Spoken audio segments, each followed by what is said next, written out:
चलते हैं सुख की खोज की ओर।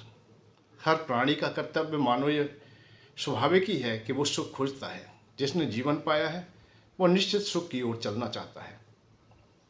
कीट हो, पतंग हो, पशु हो, पक्षी हो, जहाँ तक आपकी दृष्टि जाती है, देवता, यक्ष, गंधर्व, मानव, जितने भी लोग हैं, सब सुख की खोज में होते हैं कि हम सुखी हो जाएं। क्या जीवन काल में कोई ऐसा अवसर प्राप्त होता है जिससे कि हम सुखी हो जाएं या सुख का अनुभव कर लें? हाँ, होते हैं। जब हम अपने लक्ष्य को पा लेते हैं तो हम सुखी हो जाते हैं। इस संसार में कोई ना कोई इच्छाएं या कोई ना कोई लक्ष्य हर अवस्था में होता है। ऐसी कोई अवस्था होती नहीं जब लक्ष्य शून्य हो जाते हैं।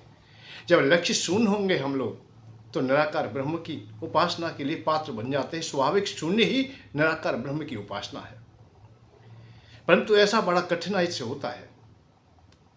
ऐसा भी नहीं कि नहीं हो सकता है, हो सकता है। कब हो सकता है? जब तुम्हारी संसार की भौतिक इच्छाएं विश्राम पा जाती हैं, तुम्हारा लक्ष्य विश्राम पा जाता है। विश्राम कब पाता है? जब आप लोग लक्ष्य को प्राप्त कर लेते हैं, कर्तव्य तुम्हारे पूरे हो जाते हैं। जब तक कर्तव्य तुम्हारे पूरे नहीं हुए तब तक हम लोग भटकते रहते हैं। बस इतनी सी बात है। तो कर्तव्य पूरे कैसे हों, इस पर हम लोग चर्चा करेंगे कि संसार के कर्तव्यों को पूरा करने के लिए जो जो हमारे जीवन का लक्ष्य है वो हमें सुगमता से प्राप्त हो जाए। उसके लिए 2-3 बातों पर ही विशेष करके ध्यान देना होता है। भाई, पहला तो ये है कि हम स्वास्थ्य अच्छा पालें, अच्छा शरीर पालें, निरोगी काया हो हमारे पास में। जैसे सीता मैया ने वरदान दिया था हनुमान जी के लिए कि अजर अजर हो जाओ। अजर का भाव है कि जरा रहे। जरा का मतलब ही रोग है, अर्थात बुढ़ापा है। जब हम जर्जर कब होते हैं? जब रोग हो जाता है शरीर में। तो रोग ना हो हमारे शरीर में। तो पहला सुख निरोगी काया और दूसरा सुख घर में हो माया। यहाँ से आगे अन्य सुख स्वाभाविक ही हमारी ओर दौड़ते चले आते हैं। उनके लिए तो सहजता से ही प्रियतन हो तो पूर्ण हो जाता है। जैसे सबसे पहले हमारा शरीर अच्छा हो, अच्छी प्रकार से हमारा स्वास्थ्य हमारा साथ देता है तो हमारे मन, बुद्धि, चित्त सब कुछ अच्छा बना रहता है। हमारा काम में भी मन लगता है। हम जो भी काम करते हैं वो अच्छी प्रकार से हो जाता है। जब काम अच्छा होता है तो उससे अर्थ प्राप्त होता है, धन की भी प्राप्ति हो जाती है। और धन मिल जाता है तो हमारा धर्म भी हो जाता है, धर्म की ओर भी हमारे कदम बढ़ जाते हैं। और धर्म होता है तो शांति मिल जाती है, और शांति का ही नाम परमात्मा की परम भक्ति है। अर्थात उनसे संबंध हमारा जुड़ा हुआ हो जाता है। तो एक दूसरे के पूरक है, परंतु इन पर सबकी दृष्टि तो सबकी है। सब चाहते हैं कि निरोगी रहो और धन भी मेरे पास में हो, मेरा परिवार भी अच्छा हो, मेरी संतति भी अच्छी हो। इस चाहते सब है, परंतु मिलता नहीं। इसके लिए हाँ, एक प्रयत्न है। प्रयत्न है 2-3 भागों में इसे बांट लेते हैं जिससे कि हल्का हो जाए। हल्का कैसे है कि पूर्व जन्मों के संस्कार से हम लोग अच्छे पिता के यहाँ जन्म ले लेते हैं, जो धनवान भी है, बलवान भी है, अर्थात उनके व्यवसाय सब कुछ अच्छा है, गुणवान भी है वो। तो उससे भी हमारा जीवन अच्छा व्यतीत हो जाता है, क्योंकि उधारी में सम्मान भी मिल गया है। पिता के सम्मान से हम लोग कुछ भी कर ले, बहुत काम कर रहे। हमने देश में बहुत लोग देखे, पिता हमारे राजा लोग थे या धनवान थे, सेठ साहूकार थे, बड़े लंबे पैसे वाले थे, तो पुत्रों का सम्मान हो रहा है, जीविका के साधन अच्छे चल रहे हैं और मालिक ही मालिक कहा जा रहा है। राजा ही राजा है, राजकुमार है वो। उन्होंने जबकि कोई कर्म नहीं किया है, परंतु वो उनको सब सुविधाएं मिल रही हैं। दूसरा है अपने विवेक के द्वारा, बाहुबल से। और तीसरी गति हमेशा से ही देवताओं के अधीन है, क्योंकि देवताओं के बगैर ये दुनिया नहीं चलती। देवताओं ने ही दुनिया की स्थापना की है, और देवताओं की जब उपासना हम करते हैं तो वो देते हैं हमें। अब देते क्या है? जो तुम मांगते हो, जो तुम्हें आवश्यकता है। अब बात यह है कि किस देवता से क्या मांगे, ये तुम्हारे विवेक के ऊपर है, या शास्त्रों से, पुराणों से और मुनि लोगों से जान लें। यदि आप लोग उनको समझ लेते हैं तो सब कुछ प्राप्त कर लेते हैं। मैं आज चर्चा में थोड़ा सा यही मैं कहने का प्रयत्न करूंगा कि देवताओं से हम सब कुछ प्राप्त कर लेते हैं। अच्छा स्वास्थ्य चाहिए तो धन्वंतरी भगवान की भी पूजा कर सकते हो, औषधियों के देवता है, तो अल्प औषधि ही तुम्हें अच्छा स्वास्थ्य दे देगी, क्योंकि बगैर देवताओं की कृपा के ये दुनिया नहीं चलती है। भाई देवताओं के द्वारा ये दुनिया है। हम लोगों का जो जीवन है, हम लोगों की जो उत्पत्ति हुई है, वो 2-3 बात ही तो है। भाई आत्मा तो परमात्मा से प्राप्त है, और परमात्मा कुछ वापस लेने की बात करता ही नहीं कि उसे आत्मा चाहिए ही नहीं। स्वाभाविक बात है। और लाखों करोड़ों अरबों में से किसी युग में, किसी समय में कोई आत्मा ऐसी होती है जो मोक्ष पाती है। नहीं, मोक्ष की बात ही नहीं, क्योंकि देवताओं के अधीन नहीं होते हैं, क्योंकि देवताओं ने हमें देह दी है, ये शरीर दिया है, तो उनके ही अनुसार हम लोग जीवन यापन करते हैं। अब बात इस बात की है, कुछ लोग अधिक अपनी चातुरता के कारण देवताओं की पूजा नहीं करते, कुछ अनभिज्ञता की वजह से नहीं करते, क्योंकि उन्हें बताया ही नहीं, उन्हें वो शिक्षा नहीं मिल पाई, वो जानकारी में नहीं आ पाए, तो इसलिए भी वो नहीं पूजा कर पाते हैं। या हम लोग ऐसी उपासनाओं में चले जाते हैं जो हमारे संसार में काम नहीं आती, जैसे निराकार ब्रह्म की उपासना इस संसार में भौतिकता में काम नहीं आती है, क्योंकि यहाँ तो केवल देवताओं की पूजा ही काम आती है। अब जो वस्तु तुम्हें चाहिए, जो सुविधाएं चाहिए, उससे आप लोग देवताओं से प्रार्थना कर लें। जैसे आप लोग अब अर्थ चाहते हो, दूसरा सुख है अर्थ चाहते हो, तो कुबेर भगवान की उपासना करनी होगी तुम्हें। अब कुबेर भगवान की उपासना करते ही नहीं। कुबेर भगवान की उपासना को हम समझ नहीं पाए, हम जान ही नहीं पाए। हमारे घर में कोई ना फोटो है, ना कोई उनके लिए स्थान है, जबकि अर्थ के बगैर हमारा जीवन नहीं चल रहा है, कोई भी व्यवस्था नहीं चल रही, परंतु फिर भी हम कुबेर भगवान से दूर, कोसों दूर है। मैं आज जो बताने जा रहा हूं, वो वही बात बता रहा हूं जो अति आवश्यक है। स्वास्थ्य बढ़िया के लिए हमें धनवंतरी भगवान की उपासना निश्चित करनी चाहिए, उनको भी स्थान देना चाहिए। धन हमारे घर में रहे, सुख संपत्ति रहे, समृद्धि बनी रहे, तो इसके लिए कुबेर भगवान की उपासना भी निश्चित करनी चाहिए। अब जीवन काल में बहुत अवस्थाएं आती हैं, कितने लोग हैं जो नहीं समझते हैं, नहीं जानते हैं। जैसे आज यातायात का जीवन है हमारा, हम निरंतर रोड पर होते हैं, निजी वाहन से या हम यातायात के किसी साधन से हम कहीं ना कहीं तो जाते हैं, जीविका के साधन तो हमें बटोरने होते हैं। और उस अवस्था को हम देखते हैं, लाखों व्यक्ति सड़क पर दुर्घटनाग्रस्त हो जाते हैं, असमय में चले जाते हैं, छोड़ जाते हैं महापीड़ा, छोड़ जाते हैं महादुख, परिवार रोता बिलखता रह जाता है, माता की आंखों में आंसू रह जाते हैं, टूट जाता है परिवार, बिखर जाता है सब कुछ, पत्नी की इच्छाएं अधूरी रह जाती हैं, बच्चे भी घर से बेघर हो जाते हैं, उनकी इच्छाएं वही मर जाती हैं, कोई भी सहारा नहीं रहता है, एकाएक दुखों का पहाड़ आ जाता है। परंतु अब जाना तो पड़ेगा भाई, जीविका चलानी है हमें, घर गृहस्थी चलानी है हमें, इस संसार की क्रिया वो तो करनी पड़ेगी, रोड पर जाना पड़ेगा, सड़क पर जाना पड़ेगा, बाइक चलानी है तो चलाना पड़ेगा, है गाड़ी है तो गाड़ी चलाना पड़ेगा, नहीं तो हम वाहन में भी बैठेंगे तो हम सुरक्षित कैसे हों, हम किस प्रकार से पूरा जीवन पाएं, अच्छी प्रकार से पाएं, सुखमय पाएं। घर से गए तो हम संशय में ना रहे, हमें कोई तो मजबूती दे भाई, कोई गारंटी दे।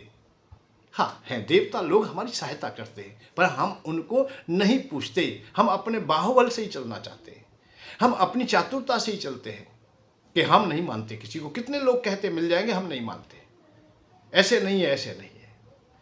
बाहुबल भैया ठीक है, आज है कल नहीं रहेगा, वृद्ध हो जाता है बाहुबल, बुद्धि विवेक हमारा कहाँ साथ छोड़ जाती पता नहीं है, चलते चलते लोग भी न जाने कहाँ हताहत हो जाते हैं, हर समय हर वर्ष नहीं चलता है। तो इसलिए हम लोगों को तो चलाना, क्योंकि जिनसे हमने लिया है, जिनके हम रेडी हैं, वो तो भाई अपने ऊपर हमारे अपना अधिकार रखेंगे ही। देवताओं ने हमें बहुत दिया, देवता ये पंचभूत से ही नहीं है, सब देवता हमें देने में लगे हुए हैं। वायु देवता ने दिया है, अग्नि ने दिया है, पृथ्वी ने दिया है, सूर्य भगवान दिया है, चंद्रमा दे रहे हैं, वरुण दे रहे हैं, इंद्र दे रहे हैं, कुबेर दे रहे हैं, सब दे रहे हैं हमें। तो थोड़ी सी उपासना हम लोग सहजता से कर लें, ज्यादा हम दक्षता न रखें तो चल जाएगा। तो इन समस्त वाहनों के भी देवता है कोई, वाहनों के देवता है गरुड़ भगवान। गरुड़ भगवान को हम समझते नहीं, गरुड़ भगवान को हम जानते नहीं, गरुड़ भगवान की हम उपासना से जुड़ जाते हैं, उनको हम मना लेते हैं, उनके लिए श्रद्धावान रहते हैं कि आप हमें वो प्रदान करें, वो तेज दें, हमें वो शक्ति दें। तो गरुड़ भगवान की जब कृपा रहेगी तो हमारी किसी भी प्रकार से वाहन के द्वारा मृत्यु नहीं हो सकती, हम अकाल मृत्यु से बच जाएंगे, निश्चित बच जाएंगे। क्यों गरुड़ भगवान ही वाहनों के देवता है, जिनके हाथ में अमृत का कलश है। अमृत का कलश का भाव यही है कि आप लोग चिरंजीवी होते हैं, आप अकाल मृत्यु को प्राप्त नहीं होते हैं। परंतु हम गरुड़ भगवान की भी उपासना नहीं करते, उनको हम समझते नहीं, जानते नहीं। हम देवताओं की उपासना जब से छोड़ी है, एक बात और बताएं कि अधिक से अधिक तो हम सुख चाहते हैं, अधिक से अधिक हम भोग चाहते हैं, हम ऐश्वर्य चाहते हैं, धन चाहते हैं, संपत्ति चाहते हैं, मान सम्मान सब कुछ चाहते हैं। पर देवताओं को भी हमने अधिक से अधिक ही छोड़ दिया है। या तो हम लोग परम ब्रह्म की बात करेंगे या हम नास्तिकता की बात करेंगे। हम दो भागों में ही बट गए। या तो हम निराकार की ओर चले जाते हैं, हम वैराग्य की ओर चले जाते हैं, परम ज्ञान की ओर चले जाते हैं, हम मोक्ष धर्म की ओर चले जाते हैं, और या फिर हम लोग नास्तिकता की ओर चले जाते हैं। ये दो ही काम है। ना तो हम या तो हम उपासना करते ही नहीं, बिल्कुल नहीं करते, भाई मैं नहीं मानता हूँ, या मानता है तो परम ब्रह्म से नीचे नहीं उतरता है। ये बीच का जो क्रिया है आप लोग समझिए। भाई गुण है तीन प्रकार के, एक सतोगुण है, एक रजोगुण है, एक तमोगुण है। सतोगुण से दुनिया नहीं चलती है, सतोगुण और दुनिया का कोई मेल नहीं है, इसलिए सतोगुण की चर्चा यही रोक ली जाए। रजोगुण है, इससे दुनिया चलती है। आप जब तक जीवन पाए हो, जब तक तुम्हारे मन में कोई कामना है, आप लोग मान सम्मान आदर कुछ भी चाहते हो, आपको भूख भी लगती है, आप जल का पान भी करते हो, देवताओं को भी आप लोग स्वीकार करते हो, अतः वायु का भी आहार करते हो आप लोग, तब तक आप रजोगुणी ही है। रजोगुण की बात केवल भाषा यही है कि वो चाहती है, और वो कहीं ना कहीं से हमें प्राप्त होता है। वो देवताओं से होता है, इसलिए वो देवता है, और देवताओं से हम लेते रहते हैं। रजोगुणी रहेंगे जब तक हमारी मांग बढ़ी रहेगी। इसलिए नीति शास्त्र में भी कहा है कि जो राजा संतोषी होते हैं, जो सतोगुणी हो जाते हैं, वो नष्ट हो जाते हैं। राजा असंतोषी होना चाहिए,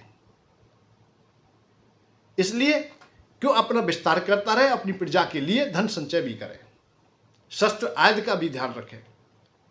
तो हर प्रकार से राजा, संतोषी राजा के लिए तो कहीं कहीं कहा ही नहीं गया कि संतोषी राजा होना चाहिए। रजोगुण और संतोष कोई मेल नहीं खाता है। हाँ, सतोगुण में संतोष है, सतोगुण और संतोष एक ही बात है। संतोष हो गया मैं सतोगुण हो गया। संतोष का भाव है कि अब हमें किसी चीज या किसी वस्तु की, प्राणी की आवश्यकता है ही नहीं, हमारा ना कोई संबंध है ना कोई इच्छा है। ये दुनिया सब मिथ्या है। कैसे? इंद्रजालम मिदम भ्रांति कल्पित रज्जु सर्वता आनंदम परमानंदम साबोधस सुखी चरा। ये इंद्रजाल के समान दुनिया है। हमें इस सत्य को जान लिया है, इसलिए हमें अब नहीं चाहिए। आनंदम परमानंदम, आनंद और परम आनंद में हम लोग डूब गए। मान अपमान से भी परे हो गए, इच्छाओं से भी परे हो गए। अब पत्नी मरे तो कोई परेशानी नहीं, पिता मरे, भाई मरे, कोई भी मरे, कोई बात नहीं। जब हमें अपनी ही चिंता नहीं है तो हम दूसरे की चिंता करें क्यों? ये वैराग्य की बात है, अर्थात ये परम ब्रह्म की चर्चाओं में आता है। आत्मा भी हमारी आकार में नहीं है, हम शरीर में बंधे हुए भी अपने को निराकार कर लेते हैं। वेदांत सार सर्वस्यम ज्ञान विज्ञान में वचा अहम आत्मा निराकारो सर्व साक्षी सुखी भवा। अर्थात आत्मा भी निराकार है, आकार में है ही नहीं।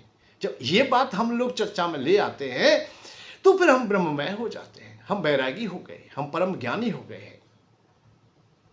तो परम ज्ञानी जब हो गए तो भी हमें अब देवताओं की आवश्यकता नहीं है, अब धन की आवश्यकता नहीं है। अब धन हमारा नष्ट हो जाए, हमारी झोपड़ियाँ फूक जाए, अर्थात जल जाए, कोई परेशानी नहीं, पत्नी मर जाए कोई दिक्कत नहीं, बच्चे मरे कोई परेशानी नहीं, क्योंकि हम तो वैरागी है, हमें अब संसार नहीं चाहिए। दूसरा है एक दक्षता के कारण, ज़्यादा चातुरता के कारण, पर देवताओं को वैसे नहीं मानता है, नास्तिकता के कारण। इसलिए जो बीच का जो बात है, अब आश्चर्य क्या है कि चाहते सब, जो नास्तिक है वो भी भोग चाहता है, और जो वैराग्य की बात कर रहा है वो भी भोग चाहता है। वो भी रजोगुणी है, वो भी रजोगुणी है, पर रजोगुणी की बात नहीं करते कि रजोगुण अति आवश्यक है। प्रवचनों में रजोगुण को हटा दिया गया कि काम बुरा है, क्रोध बुरा है, लोभ बुरा है, मोह बुरा है, ये संबंध बुरे, ये संसार फंसाने वाला है, ये मिथ्या है। इस प्रकार की हमने भाषाओं को बल दे दिया। पैसा, अरे बस पैसा तो बहुत बुरी चीज़ है, पैसा कुछ नहीं होता है। बहुत लोग कहते मिलेंगे, मैं ये कह रहा हूँ पैसा सब कुछ होता है भैया। देवताओं की स्थापना भी पैसा से है। यहाँ भी धराधाम में कोई मंदिर देवालय कोई भी बगैर पैसे के नहीं है।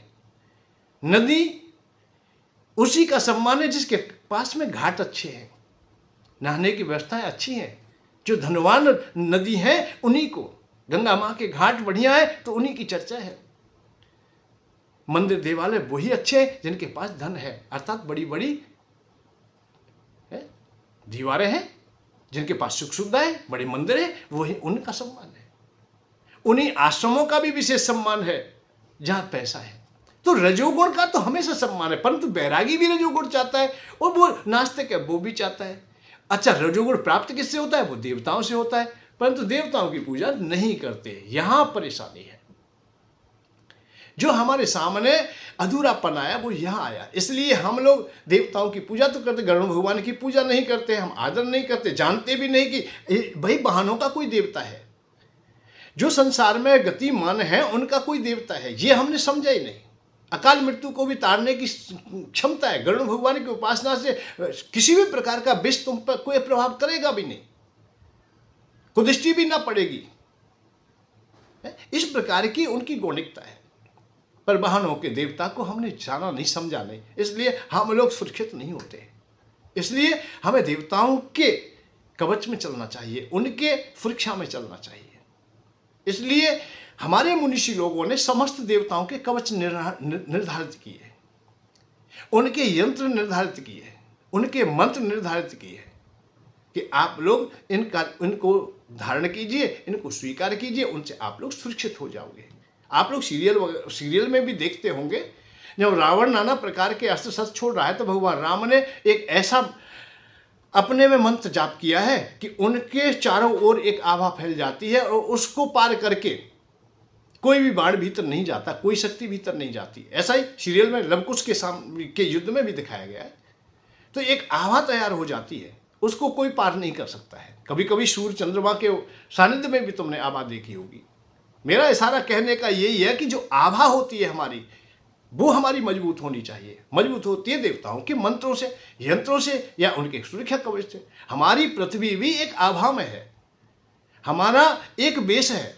उस बेस को कोई तोड़ देगा या टूट जाएगा तो हमारी दुनिया सुरक्षित नहीं रह सकती है। भगवान सूर्य की सीधी किरणें हमें नष्ट कर देंगी तत्काल। तो हमारा सुरक्षा घेरा हमेशा बना है। तो ऐसे ही मंत्रों के द्वारा अपना सुरक्षा घेरा होता है। तो हम गरुड़ भगवान की उपासना करते हैं तो हम यातायात में पूर्ण रूप में सुरक्षित रहते हैं। हम किसी भी अवस्था में अकाल मृत्यु को प्राप्त नहीं होंगे।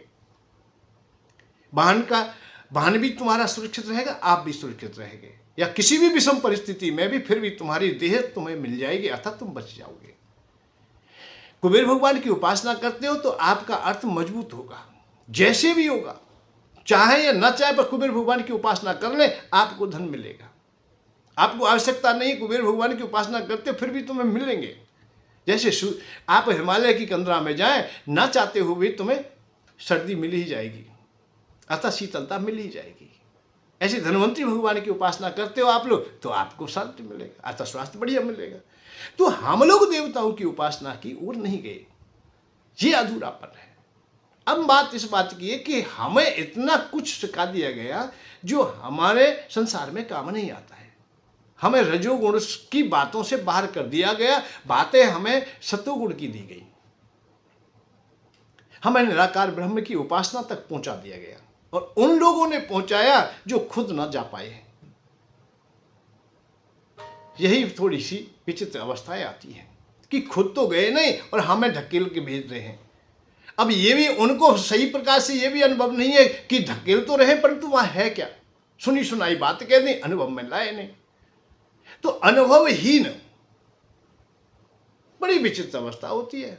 कई जगह तुमने देखे होंगे पढ़े लिखे लोग ये डिग्री तो ले आते हैं पर अनुभव नहीं होता है उन्हें। डिग्री तो जैसे जैसे मिल गई उन्हें, भाई विद्यालय में पढ़े हैं, बड़े कॉलेज में पढ़े हैं, डिग्री तो ले आए पर अनुभव नहीं है उन्हें। जब अनुभव नहीं होता है तो वहां सर्वनाश की ओर चला जाता है। आज आरक्षण की बात क्या है, यही तो आरक्षण देता है हमें कि उन्हें पूर्ण अनुभव नहीं है, उन्हें भी हम पद पर बिठा देते हैं। एक व्यक्ति नदी पार कर रहा था तो संध्या का समय था, वो निकल के जा रहा था, या प्रातः का समय था, निकल के जा रहा था, तो पढ़ा लिखा था। तो नदी में थोड़ा थोड़ा पानी था तो हर कदम पे चलता और अपने पैमाने से नाप लेता कि कितना पानी है। दूसरी पार में चला जाता है, उधर उसकी ससुराल थी, वो उधर से बच्चों को लेके आया, पत्नी को लाया, बच्चों को लाया, कागज हाथ में ले लिया, माने कि यहाँ से यहाँ इतना पानी है, यहाँ इतना पानी, यहाँ इतना पानी है। अब दिन में और पानी बढ़ गया, कोई बात नहीं, पार कर रहे तो बच्चे बह गए, पत्नी भी चली गई। अब सब लोग उसे गाली दे, भाई तूने समझदारी का काम क्यों, ये कौन सी समझदारी का काम है कि बच्चे तूने बहा दिए नदी में। अरे भाई बह कैसे गए, मैं इसी में सोच में हूँ, मैं पढ़ा लिखा हूँ, को वैसा थोड़ी हूँ, मैंने कागज में लिखा है भाई, एक एक बात लिखी है मैंने, यहाँ इतना पानी है, यहाँ इतना पानी है, यहाँ इतना पानी है। फिर बच्चे कैसे बह गए, तो उसने अंत में ये दिया, कागज में तो ऐसे है, कुनवा डूबा कैसे। तो पढ़े लिखे की बात नहीं है, कुनवा डूबा कैसे, क्योंकि जातर चातुरता भी ठीक नहीं है। देवताओं की उपासना हमें करनी चाहिए, अनुभव में लाना चाहिए। जब अनुभव में ले आएंगे, आभा हमारे चारों ओर होगी, हमारी उपासना से हम सुरक्षित रहेंगे। तो देवताओं की उपासना अति आवश्यक है। यह महत्वपूर्ण बात आज आपके हृदय तक पहुंचनी चाहिए। हाँ, आप लोग संसार से यदि और अरुचि में आ गए हो, आपकी इच्छाएं पूर्ण हो गई, कर्तव्य पूरे हो गए, तो फिर देवता स्वाभाविक ही विसर्जन हो जाने चाहिए। मैं ये नहीं कह रहा हूं पकड़े रहिए, नहीं, जीवन का लक्ष्य तो अंतिम पड़ाव तो परमात्मा ही है, सबके लिए परमात्मा है। पर परमात्मा तक जाने के लिए कुछ खर्चा तो हमें चाहिए भाई। हम किसी यात्रा को कर रहे हैं तो हमें अपने साथ में कुछ खर्चा होना चाहिए, कुछ हमारे पास में पैसा होना चाहिए, कुछ हमारे पास खाद्य पदार्थ होना चाहिए। खाने में बीच में भूख लगती है तो वहाँ भोजन तो मिलेगा नहीं, इसलिए हम साथ में ले जाए, अपने में जल की बोतल साथ में ले जाए, जिससे कि हम पानी पी लेंगे। तो ऐसे ही हम रजोगुण से तैयार होते हैं, हम कुछ यहाँ से प्राप्त करें, तब हम परमात्मा तक जाएंगे। तो इस लोक में हम लोग तैयार हो जाएं, मानव जीवन हमें मिला है तो हम तैयार हो जाएं। हम तैयार हो जाएंगे तो परलोक तक की यात्रा हमारी सुगम हो जाएगी। और यहीं हम लोग न तैयार हुए, यहाँ हमारी भूमिका अच्छी ना रही, तो फिर आगामी भूमिकाएं भी हमारी व्यर्थ चली जाएंगी, अर्थात व्यर्थ ही सिद्ध होंगी। इसलिए आप लोग यहाँ समझिए, सबसे पहले रजोगुण को अपनाइए। रजोगुण आपको सुख देगा, बहुत कुछ देने वाला है रजोगुण, और ये दुनिया रजोगुण में ही है और कुछ भी नहीं। अच्छा, रजोगुण का जब अभाव होता है तो उसमें तमोगुण आता है, अभाव का नाम तमोगुण है। और तमोगुण के द्वारा ही हमेशा रजोगुण को सुरक्षित किया जाता है, ये भी जान लेना। तमोगुण एक ऐसा सौदा है कि तमोगुण से ही रजोगुण सुरक्षित होता है, धर्म की स्थापना होती है। भगवान ने कहा है कि दुष्टों में जब भड़वार होती है, उन्हें खत्म करने के लिए मैं आता हूं, उन्हें उनका वध करता हूं, धर्म की स्थापना करता हूं। यदा यदा ही धर्मस्य, जब जब धर्म की हानि होती है, गिलानी में जाता है अतः नुकसान में जाता है, तब तक मैं आता हूं। परित्राणाय साधु नामा, अतः साधुओं की हानि होती है, समाज की हानि होती है, देवताओं की हानि या परंपराओं की हानि होती है, तब मैं आता हूं। तो उस समय के अवतार लेके आए तो दुष्टों का वध कैसे होगा, वो आवेश से होगा, अर्थात तमोगुण से होगा। उस समय उनका रूप तमोगुण में होता है। तमोगुण से पुनः रजोगुण की स्थापना होती है, और रजोगुण से आगामी आप लोग संतुष्ट होकर चलते हैं तो सत्वगुण में जाएंगे। अब विपरीतता यहाँ ये है कि रजोगुण की प्रधानता को हम नहीं समझते, हम या तो तमोगुण को अपनाए बैठे या हम सत्वगुण को अपनाए बैठे। अच्छा, सत्वगुण को अपनाया भी नहीं पूर्ण रूपेण हमने, ये और विडंबना है। हम कह ही कह रहे हैं, हम कह ही कह रहे हैं, हम बोल ही बोल रहे हैं कि भगवान सब कुछ तेरा, जैसे आरती में हम बोल देते हैं तन मन धन सब कुछ तेरा, और तेरा तुझको अर्पण क्या लागे मेरा। हम बोल ही रहे हैं, हम दे नहीं रहे, हम हो नहीं रहे, ना तो भीतर से हुए ना बाहर से हुए, ना तो जेब से 100 का नोट आरती में डाला हमने और ना मन से डाला है। मन से भी त्यागी नहीं है हम लोग, और अपने करों से भी, हाथों से भी नहीं, बाहरी अवस्था में भी नहीं है हम लोग। परंतु हम गा बहुत रहे, गाते हैं हम लोग। हम कभी कभी तो हमें आश्चर्य होता है कि हम भगवान के सामने भी झूठ बोल लेते हैं। ये तो हम समझ गए कि यहाँ कोर्ट में झूठ बोला जाता है, वकील झूठ बोल रहा है, वो तो कहता है मेरा झूठ बोलने का ही काम है, और जज के सामने भी झूठ बोल दे तो वो भी कहता है हाँ बोलते हैं झूठ। तो झूठ की दुनिया, ये तो रजोगुण तो समझ में आ गया है, पर सतोगुण में भी हम झूठ बोल लेते हैं। भाई ऐसा नहीं, कम से कम आप लोग भगवान के सामने तो झूठ ना बोले, उतना ही कहें जितनी आवश्यकता है। बहुत लोग तुमने देखे होंगे हाय तौबा मचाते हुए, भगवान मर गए चले गए और मैं बहुत भारी संकट में हूँ। एक चौपाई बहुत लोग गाते हैं, सब लोग गाते हैं, दीन दयाल विरज संभारी हरऊ नाथ मम संकट भारी। जबकि संकट भारी नहीं है उस समय भी गा रहे हैं आप लोग, उस समय भी भगवान से कह रहे हैं कि मैं संकट में हूँ, भारी हूँ। भगवान दौड़ के आए तब तक देखा है कि वो तो हंसता पा रहा है, वो वहाँ है ही नहीं अब, वो बीड़ी सुलगाता मिल जाके। तो जब तक भगवान आए रक्षा करने के लिए, कोई भाई कुछ समय तो लग जाए, सेवक से कही, किसी से कही भैया भक्त देखो ये रो रहा है, वो हंसता पाया। इसका भाव क्या है कि तुम दुखी भी नहीं थे, संकट भारी था ही नहीं, सब कुछ ठीक था, आपत्ति काल भी नहीं था, पत्नी भी ठीक है, बच्चे भी ठीक है, जीविका के साधन भी चल रहे हैं, जैसा जैसा जीवन चल रहा है। बहुत देख रहे, लाखों व्यक्ति झूठ बोल रहे भगवान के सामने, संकट मेरे सामने बहुत भारी है, भारी संकट है। जबकि भगवान के सामने ऐसे झूठ नहीं बोलना चाहिए। बस केवल इतना ही आप लोग करें, यही तुम्हारी साधना है, यही सिद्धियां हैं तुम्हारी, यही उपासना है। परंतु नहीं, हम बोलते हैं, हमने परंपरा बना लिया है, हमने सतोगुण को भी दूषित कर दिया है, बाहर से कर दिया, भीतर से कर दिया। रजोगुण को हमने छोड़ ही दिया है, क्योंकि गीता में हमने सुन लिया है कि अधम व्यक्ति होते जो भोग चाहते, संसार के भोग चाहते, भौतिक वस्तु चाहते, वो देवताओं की पूजा करते। इसलिए हम तो अधम नहीं बनेंगे, हम तो श्रेष्ठ व्यक्ति रहेंगे, इसलिए हम ब्रह्म की बात करेंगे आज से हम लोग। परंतु मूर्खता तब सिद्ध होती है कि वो ब्रह्म की बात तो कर रहा है और ब्रह्म की चर्चा में चला गया है और बड़ा भी बनना है, परंतु चाहता वही है, चाहता वही भोग है। काम से हृदय भरा हुआ है, लोभ से भरा हुआ है, बिल्डिंग पर बिल्डिंग, बिल्डिंग पर बिल्डिंग है, कंकड़ पत्थर इकट्ठा करने में ही लगा हुआ है, चंदा मांग रहा है, रात दिन मांग रहा है, एक कर दिया है, झूठ बोल रहा है, इधर से उधर से, ऐसे दे दो, ऐसे दे दो, ऐसे दे दो, और ना दो तो कैसे भी दे दो, और ना दोगे तो हम श्राप दे देंगे, बद्दुआ देने के लिए तैयार है, गाली देने के लिए तैयार है। अरे भगवान, ऐसा सतोगुण कहाँ है भैया? कहाँ है सतोगुण? हमें तो पाया नहीं सतोगुण। सत्य केवल सार्थकता वर्तमान है, भूत भविष्य वर्तमान। भूत काल चला गया, उससे कुछ प्रेरणा तुम्हें मिल जाती है, ले लेना, वापस नहीं आएगा। और भविष्य का हम करेंगे क्या? भविष्य की सत्ता क्या है? उसे कोई ना जान सका, ना समझ सका, ना कह सका, ना बता सका। परंतु भविष्यवक्ता भी बहुत है, जबकि भविष्य किसी के अधीन है ही नहीं। केवल वर्तमान ही तो है जो तुम्हारा जीवन है, तुम्हारा लक्ष्य है, सब कुछ वर्तमान है। वर्तमान को संभालना जानिए, वर्तमान को समझिए, वर्तमान बड़ा कीमती है। भविष्य तो दौड़ के आएगा, घुटमन चलाएगा, उसे लाना भी नहीं पड़ेगा, तो उसकी चिंता हम क्यों करें? भूतकाल है, वो भाग गया, उसकी हम चिंता क्यों करें? जो भूत बन गया है उससे हमारा क्या प्रयोजन है? क्योंकि हम कितना भी रोए, कितनी खुशी बात, कुछ भी करें, वो वापस नहीं आएगा। हाँ, कहीं कोई भूल रह गई वर्तमान में, तो उसे पुनः वर्तमान के लिए हम प्रेरणादायक बना लें। इसीलिए शास्त्र पुराणों के द्वारा उन भूतकाल की बातों से हम लोग वर्तमान को ही सुधारने की बात कहते हैं। हम न भविष्य को सुधारते हैं और न और किसी को। वर्तमान ही रज्जुगुण है। आज ही तुम तत्काल अपने वर्तमान में पुष्ट हुई है। परंतु हम लोगों ने ये बड़ी विचित्र स्थिति में आ गए कि हम करें क्या, दुविधा में फंस गए। क्यों? जितने भी हमें अच्छी अच्छी बातें सुनाने वाले, वो शतुगुण की बात सुनाते हैं। चाहिए हमें रजोगुण,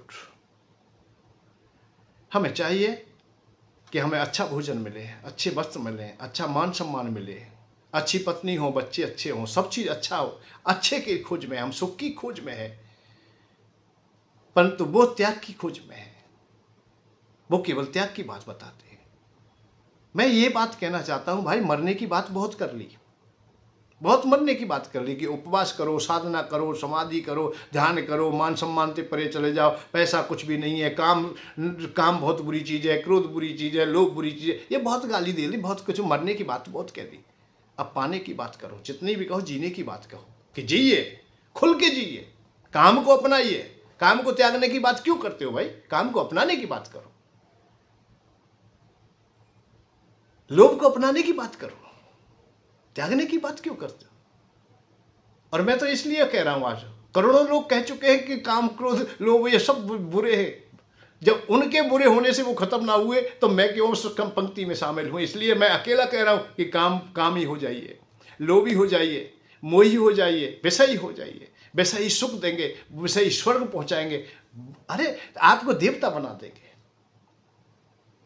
देवलोक में भी जो सुविधाएं तुम्हें प्राप्त होंगी, उनका आनंद तब प्राप्त होगा, उनका सुख तब प्राप्त होगा जब आप लोग विषयी होंगे। विषय ना होंगे तो वहां अप्सराओं कुछ नहीं होगा। वहां सुंदर संगीत होगा, उसका कुछ नहीं, कोई लाभ नहीं। अच्छे सोने के सिंहासन होंगे, अहंकार नहीं है तो फिर कुछ नहीं है, मान सम्मान नहीं, कुछ भी नहीं है। तो ये विषय तो सब रखने पड़ेंगे। हाँ, परंतु इसमें भी एक मर्यादा है कि विषयों के साथ में मर्यादा बना के रखेंगे, जो हमारे शास्त्रों ने बताया है, हमारे वेदों की जो गणना है, हमारे ऋषि मुनियों ने जो परंपराएं बताई हैं, उनके अनुसार चलोगे। काम तुम्हारा हो, उसे अच्छी प्रकार से सजाइए, बढ़िया रखिए। तुम्हारा काम बढ़िया है तो बढ़िया संतति होगी। लोभ तुम्हारा बढ़िया है तो बढ़िया धर्म का कार्य होगा। तुम्हारा धन शांति देगा, सुख देगा, तुम्हारे जीवन को सार्थकता देगा। क्रोध तुम्हारा बढ़िया है तो धर्म का निर्माण करेगा, दुष्टों का संहार करेगा। यदि काम तुम्हारा बेकार हो जाता है, क्रोध तुम्हारा बेकार हो जाता है, मर्यादाहीन हो जाता है, तो अराजकता फैल जाएगी। तो मर्यादा में रहना, बस, कोई परेशानी नहीं। विषयों को रखिए, खूब रखिए। और विषय जिस दिन नहीं रहेंगे उस दिन तुम खत्म हो जाओगे, उस दिन तुम्हारी कोई सत्ता नहीं। इसलिए देवताओं की उपासना कीजिए। देवता हमें विषय पूर्ण रूप में देते और सुरक्षित विषय देते, अच्छे विषय देते हैं। काम के देवता भी हैं, धन के देवता भी हैं, लोभ के देवता है, सबके देवता है। तो मैं देवताओं की पूजा के लिए थोड़ा सा इशारा करना चाहता हूँ। आप लोग सुख चाहते तो हमारे आश्रम से भी जुड़ सकते हैं, या नाना प्रकार के अनुष्ठान दिव्य किए जाते हैं। और पुनः बताऊंगा, उनमें लिया नहीं जाता है कुछ भी, विशेष कोई चीज़ नहीं। आप लोग चाहते हैं तो घी सामग्री, पूजा आदि का सब जो हवन चलता है, तो उसमें आप लोग सहभागी हो जाइए, बस इतना ही काफ़ी है। उसी से घर में आनंद आ जाएंगे और तुम्हारा जीवन का लक्ष्य भी तुम्हें प्राप्त हो जाएगा। वैराग की बातों को रहने दीजिए भाई। तुम वैरागी ना हो सकोगे जब बताने वाले नहीं हो रहे, तो तुम क्यों झमेले में पड़े हो? इसलिए आप लोग इन विषयों की बात कीजिए, और यही सच्ची बात है। तुम्हारा हृदय सच्चा हो जाएगा, सही हो जाएगा, तो भगवान तुम्हें अपना लेंगे। और झूठ मूठ कोई तुम वेशभूषा बना रहेंगे तो कालनेमी की तरह बेमौते मारे जाओगे भाई। ये जीवन व्यस्त चला जाएगा। कालनेमी मत बनो। मेरा इशारा यही है कि जो हृदय में है उसे बाहर आने दो, कोई परेशानी नहीं, कोई दिक्कत नहीं। केवल सही प्रकार के मार्ग को सही रखो। सरकार है, कानून है, सब कह रहे हैं कि चोरी नहीं करना चाहिए। मैं एक और चोरी करो? तुमने जितना मना किया उतना सब कर रहे हैं। वो राजा ही कर रहे हैं, मंत्री कर रहे हैं, संतरी कर रहे हैं, अधिकारी कर रहे हैं, जो अरे मैं जो चौराहे पर खड़ा देखता हूं, 10-10 रुपए पुलिस लेती देख रही है मैंने। अब बताइए, बैंक में जाते हैं, बैंक में सब ले रहे, और आप कह रहे हो कि चोरी नहीं करनी चाहिए। चोरी पाप, मैं एक और चोरी करो, सब खूब करो चोरी। एक भी दिन नहीं कहना चाहिए चोरी कोई अपराध है या चोरी का कोई गलत है ना। बहुत कह दी, सच की बात तो बहुत कह ली। अब झूठ की बात है वो तो चलने दो। केवल एक है कि उसमें नियमावली कुछ बना दी जाए कि चोरी करता पकड़ गया तो हाथ 3 जगह 3 बार में काटे जाएंगे अच्छी प्रकार से। यदि कहीं काम आतुर मर गया, मर्यादाहीन कोई कामी बलात्कारी हो गया, उसको फांसी सूली लगाई जाएगी, और उसे दाह संस्कार का भी समय नहीं देंगे साल भर तक कम से कम, या वह चौराहे पर टंगा ही रहना चाहिए। कानून में कमजोरी ना होनी चाहिए। कहो खूब, क्योंकि सत्य कह के तो देख लिया कितने प्रवचन वक्ता लग रहे हैं, कितना प्रवचन चल रहा है, हर धर्म मार्ग कर रहा है, हर संस्था कर रही है, हर मजहब कर रहा है, सब कर रहे हैं, परंतु फिर भी जो नहीं काम होने चाहिए वो हो रहे हैं। तो इसलिए उनको होने की बात करो। अब उल्टा कीजिए, केवल कानून को सुधारिए, जो मर्यादा है उनको सुधारिए। कानून कठोर हो जाए, सही प्रकार से हो जाए। तुम कितना भी कहना चोरी करो भाई, चोरी करो, कोई चोर पा जाए तो, कोई बलात्कारी पा जाए तो, कोई अनाचारी पा जाए, कोई दुष्ट पा जाए, अनाप शनाप बोलने वाला भी पा जाए। आज बोलता है भाई हमें तो अधिकार मिला है हर तरह का बोलने का, बस यही तो कमी है। नहीं, हर तरह का कैसे बोल देगा? देवताओं के लिए, धर्म के लिए, राजा के लिए कैसे बोल देगा कोई? आज अनाधिकार अधिकार जब दे दिए जाते तब ये व्यवस्था आती है। ऐसी हम शास्त्रों की प्रणाली में अनाधिकार अधिकार की बात करते तब गड़बड़ होती है कि हम राम के लिए कुछ भी कह दें, हम कृष्ण भगवान के लिए कुछ भी कह दें, हम देवताओं के लिए कुछ भी बोल दें, हम धर्म के लिए कुछ भी बोल दें, हम देश के लिए कुछ भी बोल दें। नहीं, जब तक दंडित क्रियाएं सही नहीं आएंगी तब तक नहीं रुकेंगे। एक भी नहीं बोलेगा, खूब कहना कि बोल भाई बोल, बोलने वाला पैदा नहीं होगा। जिस दिन कानून की व्यवस्थाएं सही हो जाएंगी, सही नहीं है तब तक ये सब व्यर्थ की बातें हैं। तो सही का भाव मेरा यही है कि वैरागी जब सही होगा तो सचमुच को तुम्हें शांति मिलेगी, क्योंकि वो उसके हृदय से बात निकली होंगी, तुम्हारे हृदय तक जाएंगी। स्वयं शांति की हृदय से बात निकलेंगी ना, शांति में से आएंगी, शांति से सनी हुई आएंगी, शांति की गहराई से आएंगी, तो फिर कोई परेशानी नहीं होगी। अब बात यह है कि शांति की बात अशांति से आ रही है। भीतर भीतर अशांत है, भीतर भीतर लोभ है, भीतर भीतर काम है, भीतर भीतर क्रोध है। अब उनमें से सन के आ रही हैं बातें, लग के आ रही हैं, पर त्याग की बातें, बाहर से त्याग भरी बातें, बड़ी मधुर बातें, तो इसलिए उनका कोई विशेष प्रभाव नहीं होता है, वो बेकार बात हो जाती है। तो अच्छी बात कब करोगे? जब हृदय को भी पवित्र कर लीजिए। तो पवित्र कैसे करेंगे भाई? लोभ के बगैर नहीं हो सकता है, कुछ ना कुछ तो चाह बनी रहती है। तो लोभ का भाव है कि संसार की भौतिकता रजोगुण में हम लोग सहजता से उस त्याग की ओर चल सकते हैं। जैसे भोजन करके हम भजन की ओर चल सकते हैं, भोजन करके हम त्याग की ओर चल सकते हैं। जैसे भोजन कर लेते हैं, पूर्ण भोजन हो गया है, अब कोई बात नहीं भाई, अब तो शाम तक हम भजन कर ले, कोई बात नहीं, अब भोजन नहीं चाहिए हमें। कितने लोग हैं, एक बार भोजन कर लिया, अब शाम तक कोई परेशानी नहीं। यदि भोजन नहीं मिलेगा तो पूरे दिन परेशान रहेगा, कहीं मन भी नहीं लगेगा, बार बार भोजन याद आएगा, तो हम तो उसी द्वंद्व में पड़े रहेंगे। इसलिए भोजन कर लीजिए भाई। जब भोजन कर लिया तो भोजन से अब वैराग्य हो गया। मेरा केवल इशारा यही है कि आप लोग संतुष्ट हो जाइए, संतुष्ट हो करके फिर सब कुछ ठीक है। किंवदंती सत्य मति सा गति भवेत। ये किंवदंती सत्य है, जैसी मति होती वैसी गति होती है। प्रवचन की धारा थोड़ी कड़वी है, कोई शब्द तुम्हारे समझ में आ जाए और तुम्हारे जीवन में हितकारी हो तो उन्हें रख लेना, बाकी के शब्दों को चलने दीजिए। भाई करोड़ों लोग बोल रहे हैं, करोड़ों की भाषा इधर से उधर चली जाती है, हमारी समझ में नहीं आती, तो ये भी चले जाएंगे। पर इनमें से कोई शब्द तुम्हारी समझ में आ जाए और जीवन को रास्ता दे सके तो वो रास्ता अपना लेना, क्योंकि जीवन हमारा बड़ा कीमती है और ये देह हमें कर्म करने के लिए मिली है। कर्म निश्चित रूप से कीजिए, कर्महीन कभी भी अवस्था में मत होइए। ना देवताओं के अधीन होकर के होना है और ना परमात्मा के अधीन होना है, ना गुरु के अधीन होकर हमें कर्महीन होना है। कर्महीन नहीं होना है, कर्म करने के लिए गुरु कृपा है, कर्म करने वाले पर ही देवताओं की कृपा है और कर्म करने वालों पर ही भगवान की कृपा है। इस बात को आज ही जान लीजिए। तो जो काम करते हो निष्ठा से कीजिए। जैसे आप अपना व्यवसाय करते हो, खेती बाड़ी करते हो, व्यापार करते हो, जो काम करते हो और कुबेर भगवान की उपासना करते हो, तो बस आनंद यहाँ क्या है, सत्य क्या है यहाँ, और सही क्या है? सही ये है कि अब कुबेर भगवान की भी कृपा साथ में रहेगी तो तुम्हारा धन पुष्ट रहेगा। जो एकाएक हानि है वो रुक जाएंगी और तुम्हें स्वाभाविक भी अपने काम में आनंद आने लगेगा, अर्थात सुख मिलने लगेगा, अच्छी रुचि होगी, घर में धन बढ़ेगा, वैभव बढ़ेगा, सब कुछ ठीक होगा। कब? जब देवताओं की भी सहायता मिल जाती है। देवता सहारा है। देवता ये नहीं है कि तुम्हारे कोठार भर दें, देवता सहारा देते हैं, प्रेरणा देते हैं, हमें मार्ग देते हैं, मार्गदर्शक हैं हमारे। आप कला है, कला तो बहुत है आप में तैरने की, पर कभी कभी सुना होगा डूबते को तिनके का सहारा। हाँ, कला तो है तुम्हें तैरने की। अब तिनका तो अनाड़ी को तैरा नहीं सकता है, पर जो तैरना जानता है उसे थोड़ा भी सांस मिल जाए, आधी सांस मिल जाए, थोड़ी सी सांस मिल जाए, थोड़ी सी शक्ति मिल जाए, सांस का भाव है शक्ति मिल जाए, थोड़ा सहारा मिल जाए, तो वो आपत्ति काल से भी बाहर निकल आता है। तो ऐसे देवताओं की प्रेरणा जब हमें मिलती है, उनकी सामर्थ्य मिलती है, वो हमें सद्बुद्धि देते, तो हम सही मार्ग ले लेते हैं, हमारा जीवन बच जाता है।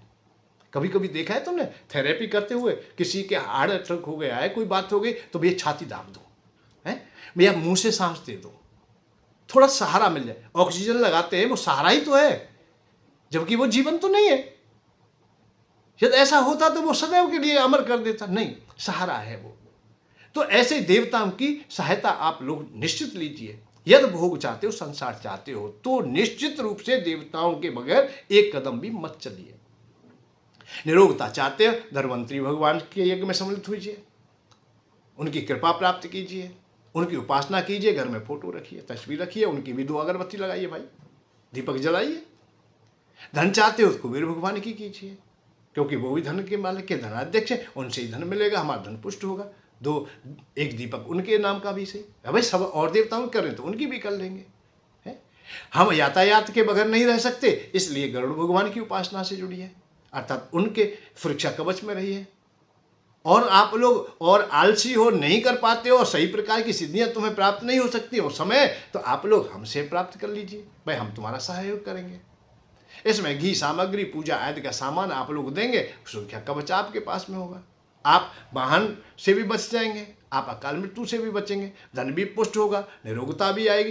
ये 2-3 उपाय हैं, इनको करके चलिए। बाकी बाद में और देवताओं की करें या ना करें, परंतु इतना तो अति आवश्यक है, जिससे कि हम जीवन यापन कर सकें, हम जीवन जी सकें, हम जीवन चल सके, हमारा जीवन। ये खोज तो तुम्हें करनी पड़ेगी, है?